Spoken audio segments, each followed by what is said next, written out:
আমাদের আবার মানে ক্লাস আছে। আচ্ছা, শপিফাইয়ে আমরা আমাদের স্টোরের কিছু কাজ আছে।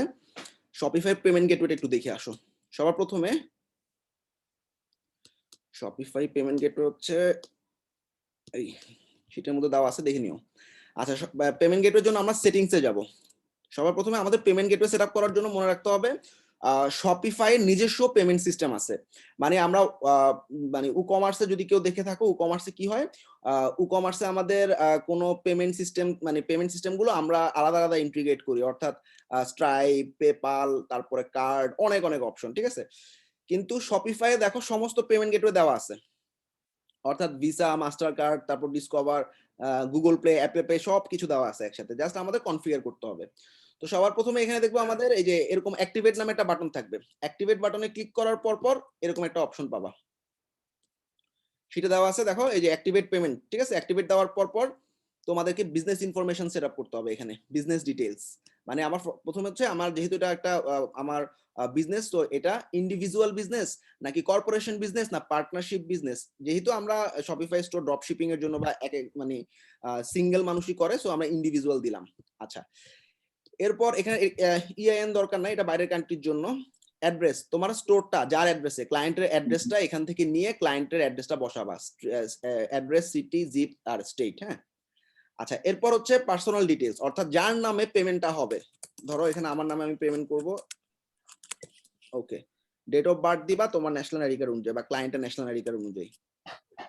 আচ্ছা, তারপরে এখানে 4 ডিজিটের একটা এসএসএন। এসএসএন হচ্ছে তোমার একটু গুগল করি হোয়াট ইজ এসএসএন। এসএসএন হচ্ছে আমাদের ইউএসএ তে যারা থাকে তাদের মানে সোশ্যাল সিকিউরিটি নাম্বার, এসএসএন কে। হ্যাঁ, আমরা যদি ইমেজেসে গিয়ে দেখি, তোমরা দেখবা, মিউট করো, কথা বলতেছো কেন, এরকম একটা এসএসএন কার্ড থাকে ইউএসএ যারা থাকে তাদের জন্য। হ্যাঁ, এই এসএসএন কার্ডের লাস্টে 4টা ডিজিট লাগবে, ঠিক আছে। অর্থাৎ তোমার এই যে 2002 অথবা 6789 এরকম এসএসএন নাম্বার দিতে হবে। এসএসএন নাম্বারে লাস্টে 4টা ডিজিট, মনে করো আমি দিলাম ডেট অফ বার্থ কিছু একটা দিলাম, ওকে, এটা ক্লায়েন্টের ইনফরমেশন দিবা।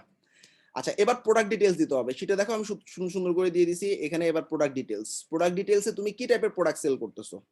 সো প্রোডাক্ট যদি ডিজিটাল প্রোডাক্ট হয় ডিজিটাল, তারপরে প্রোডাক্টগুলো কিসের উপর, অ্যাপ, বুকস, গেম, ক্লায়েন্টের প্রোডাক্ট অনুযায়ী তুমি তোমার ক্যাটাগরি, সাব ক্যাটাগরি সিলেক্ট করবা। ডেসক্রিপশন দিয়ে দাও, বুকস, অনলাইন বুকস বা অনলাইন যে টাইপের প্রোডাক্ট সেই টাইপের একটা ডেসক্রিপশন দিয়ে দিলাম, শেষ। ওকে, আর কিছু নেই। লাস্ট থিং হচ্ছে আমাদের যেই অ্যাকাউন্টে পেমেন্ট ঢুকবে, অর্থাৎ যেভাবেই পেমেন্ট করুক, সে কার্ডে পেমেন্ট করুক, জিপে দিয়ে পেমেন্ট করুক, পেপাল দিয়ে পেমেন্ট, যাই পেপাল পেমেন্ট করুক, পেমেন্টটা আমার একটা ব্যাংক নাম্বারে আসবে, সোজা কথা।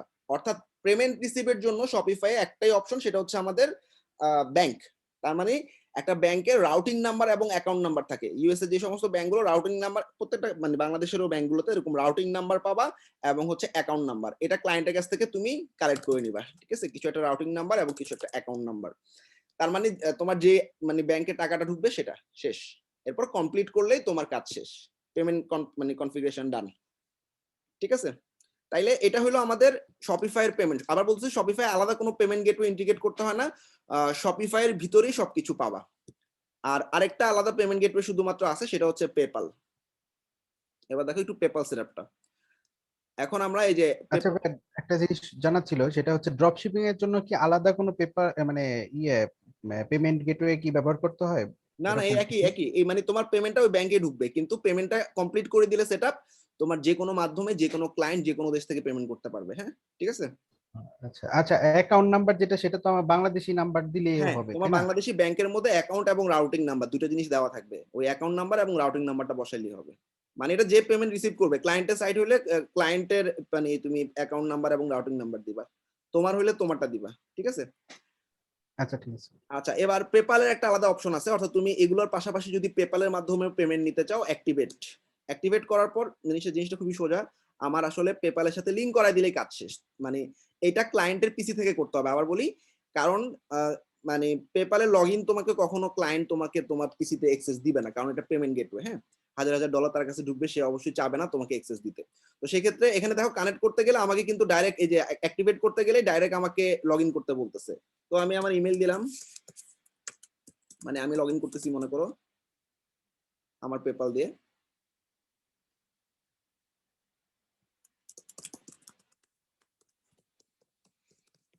লগ ইন করবা, লগ ইন করার পর কানেক্টেড হয়ে যাবে। আচ্ছা এখানে আমি এই সিমকে আমার পেপালটা লগ ইন করা নাই, এই জন্য এখানে দেখাচ্ছে না।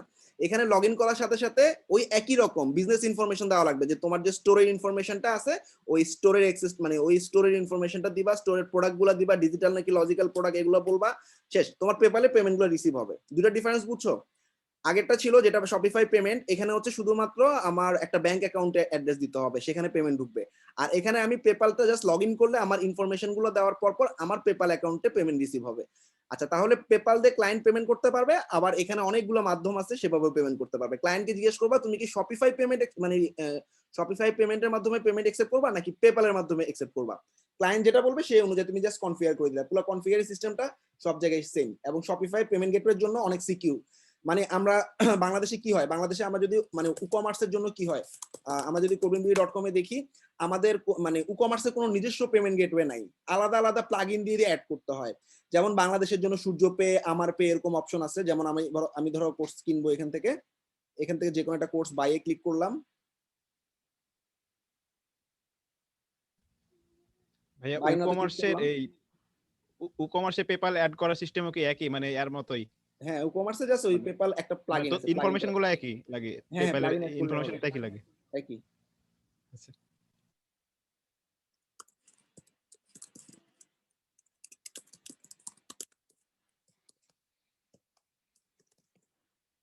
জাস্ট লগ ইন করে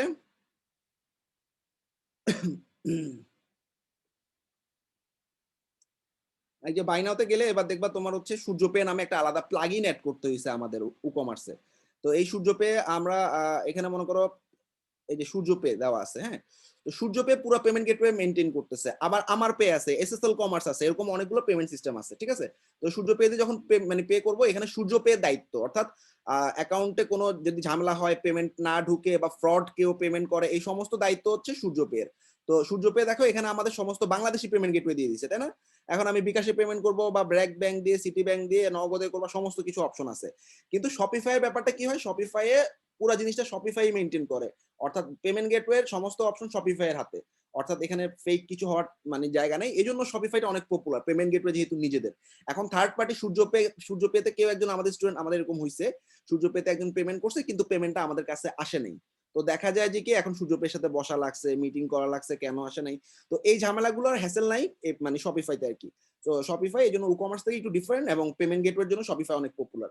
তো পেমেন্ট সেটআপ শেষ, এখানে আর পেমেন্ট গেটওয়ে তেমন কোনো কাজ নাই, ঠিক আছে। পেমেন্ট গেটওয়ে সবাই ক্লিয়ার?